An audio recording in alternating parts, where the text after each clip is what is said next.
بسم اللہ الرحمن الرحیم۔ ابو سلمہ بن عبد الرحمن سے روایت ہے، انہوں نے بیان کیا کہ میں ابو سعید خدری رضی اللہ عنہ کی خدمت میں حاضر ہوا۔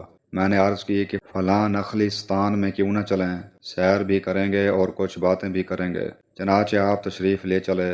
ابو سلمہ نے بیان کیا کہ میں نے راہ میں کہا کہ شب قدر سے متعلق آپ نے اگر کچھ نبی کریم صلی اللہ علیہ وسلم سے سنا ہے تو اسے بیان کیجیے۔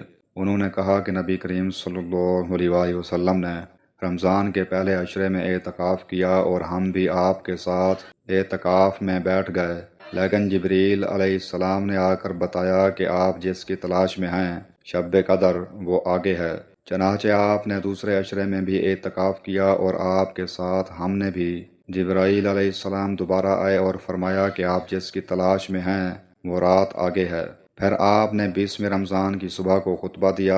آپ نے فرمایا کہ جس نے میرے ساتھ اعتکاف کیا ہو وہ دوبارہ کرے، کیونکہ شب قدر مجھے معلوم ہو گئی لیکن میں بھول گیا، اور وہ آخری عشرے کی طاق راتوں میں ہے، اور میں نے خود کو کیچڑ میں سجدہ کرتے دیکھا۔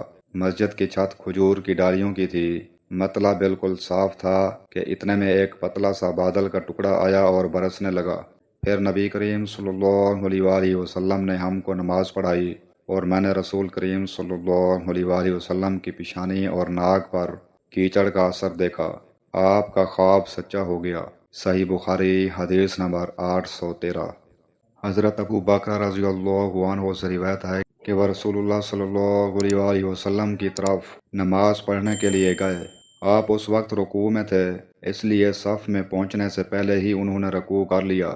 پھر اس کا ذکر نبی کریم صلی اللہ علیہ وسلم سے کیا تو آپ نے فرمایا کہ خدا تمہارا شوق اور زیادہ کرے، لیکن دوبارہ ایسا نہ کرنا۔ صحیح بخاری حدیث نمبر 783۔